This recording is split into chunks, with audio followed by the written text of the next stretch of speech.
Indonesia ada hukum yang tertulis tapi tetap ditaati, bahkan lebih dipatuhi daripada hukum negara. Halo semuanya, perkenalkan nama saya Syara Alika Marsha dengan NPM lahir 037. Dan aku Naila Ibrani Zahra dengan NPM lahir 075 akan membahas mengenai hukum adat di Indonesia. Istilah hukum adat diperkirakan berasal dari bahasa Arab, di mana hukum merujuk pada makna perintah atau ketetapan, sedangkan adah yang berjamak ahkam mengandung arti kebiasaan. Menurut Profesor Van Vollenhoven, hukum adat adalah aturan-aturan perilaku yang berlaku bagi orang-orang pribumi dan timur asing, yang di satu pihak mempunyai sanksi konsep hukum adat, maka dikatakan hukum, dan di lain pihak tidak dikodifikasi, maka dikatakan adat. Sedangkan Holleman mendefinisikan hukum adat adalah hukum yang mandiri karena norma-norma hukum yang ada merupakan norma hidup yang diikuti dengan sanksi dan ditaati oleh masyarakat maupun badan atau lembaga yang bersangkutan. Sedangkan menurut Supomo menjelaskan hukum adat ialah suatu sistem hukum non-statuter pada dasarnya terdiri dari kebiasaan dengan sebagian kecil mengandung unsur hukum Islam. Menurut Ridwan Halim, hukum adat mencakup seluruh norma yang berasal dari kebiasaan dan tradisi yang berlaku di berbagai komunitas masyarakat Indonesia. Sebagian hukum ini bersifat tidak tertulis dan bersifat majemuk. Yang pertama, hukum adat ada kalanya bercorak religius magis, yaitu menurut kepercayaan tradisional Indonesia, sebab setiap masyarakat diliputi oleh kekuatan gaib yang harus dipelihara agar tetap aman dan tentram. Tidak ada pembatasan antara dunia lahir dan dunia gaib, serta tidak ada pemisahan antara berbagai macam lapangan kehidupan, seperti kehidupan manusia, alam, arwah-arwah nenek moyang, dan kehidupan makhluk-makhluk lain. Adanya pemujaan-pemujaan khususnya terhadap arwah-arwah nenek moyang sebagai pelindung adat istiadat yang diperlukan untuk kebahagiaan masyarakat. Setiap kegiatan seperti membuka tanah, membangun rumah, dan peristiwa penting lainnya selalu diadakan upacara-upacara religius yang bertujuan untuk mendapatkan berkah serta tidak ada halangan dan selalu berhasil dengan baik. Ciri yang kedua adalah hukum adat bercorak komunal atau kemasyarakatan. Artinya bahwa kehidupan manusia selalu dilihat dalam wujud kelompok sebagai satu kesatuan utuh. Individu satu dengan yang lainnya tidak dapat hidup sendiri. Manusia adalah makhluk sosial, manusia selalu hidup bermasyarakat, kepentingan bersama lebih diutamakan daripada kepentingan perseorangan. Yang ketiga adalah hukum adat bercorak demokrasi. Artinya segala sesuatu selalu diselesaikan dengan rasa kebersamaan. Kepentingan bersama lebih diutamakan daripada kepentingan-kepentingan pribadi, sesuai dengan asas permusyawaratan dan perwakilan sebagai sistem pemerintahan. Yang terakhir, hukum adat bercorak kontan dan konkret. Bercorak kontan artinya pemindahan atau peralihan hak dan kewajiban harus dilakukan pada saat yang bersamaan, agar keseimbangan di dalam pergaulan masyarakat terjaga. Sedangkan bercorak konkret artinya setiap perbuatan atau keinginan dalam setiap hubungan hukum harus dinyatakan dengan benda-benda berwujud sehingga tidak ada janji yang dibayar dengan janji.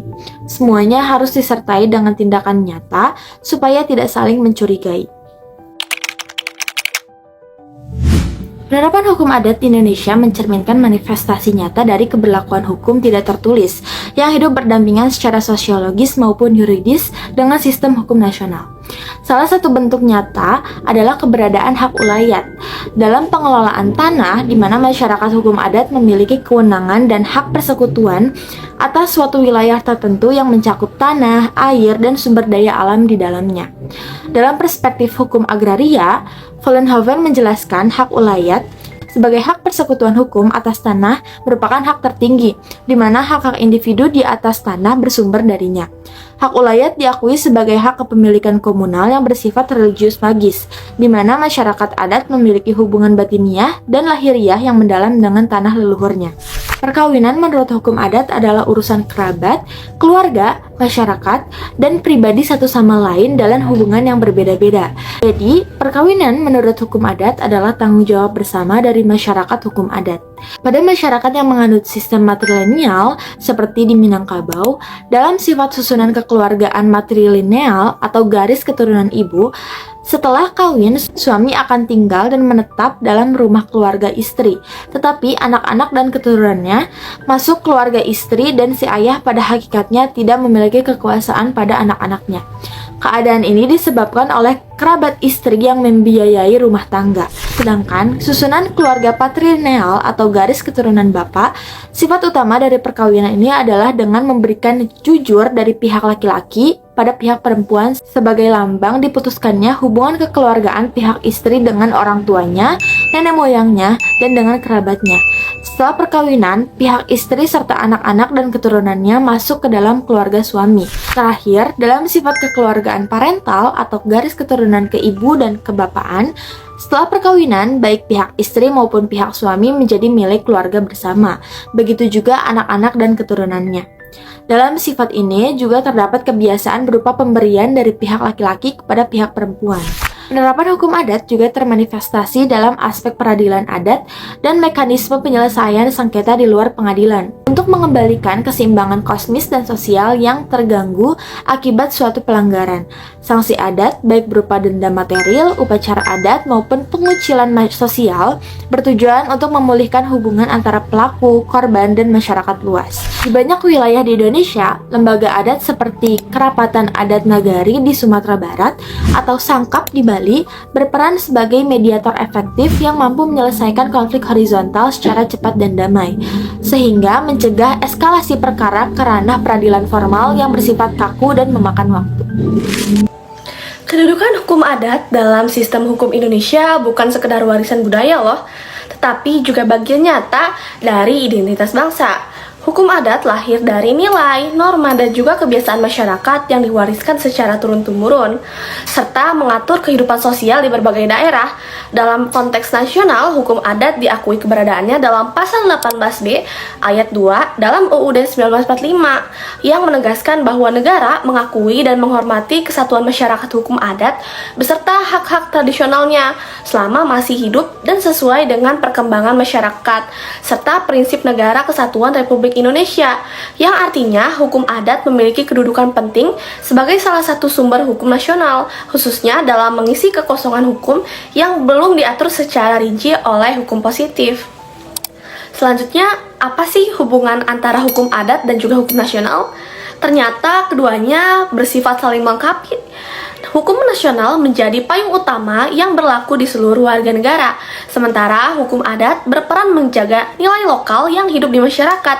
Banyak prinsip hukum nasional yang sebenarnya berakar dari nilai-nilai adat, seperti musyawarah, gotong royong, dan juga penyelesaian sengketa secara kekeluargaan.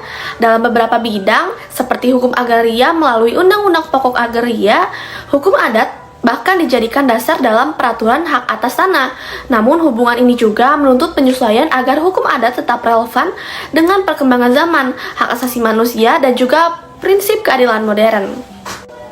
Meski memiliki peran yang penting, hukum adat menghadapi berbagai tantangan di era modern, kayak globalisasi, modernisasi, dan juga perkembangan hukum tertulis seringkali membuat eksistensi hukum adat terpinggirkan, karena tidak semua aturan adat sejalan dengan prinsip HAM atau kesetaraan gender, sehingga beberapa hal perlu direkonstruksi. Selain itu, konflik antara kepentingan pembangunan nasional dengan hak masyarakat adat, terutama terkait tanah ulayat dan juga sumber daya alam, masih sering terjadi. Oleh karena itu, tantangan terbesar adalah bagaimana mempertahankan nilai luhur hukum adat tanpa menghambat kemajuan, yakni dengan cara mengintegrasikan hukum adat secara selektif, adil, dan juga konstitusional ke dalam sistem hukum nasional di Indonesia. Sekian yang dapat kami sampaikan, kurang lebihnya mohon maaf. Terima kasih.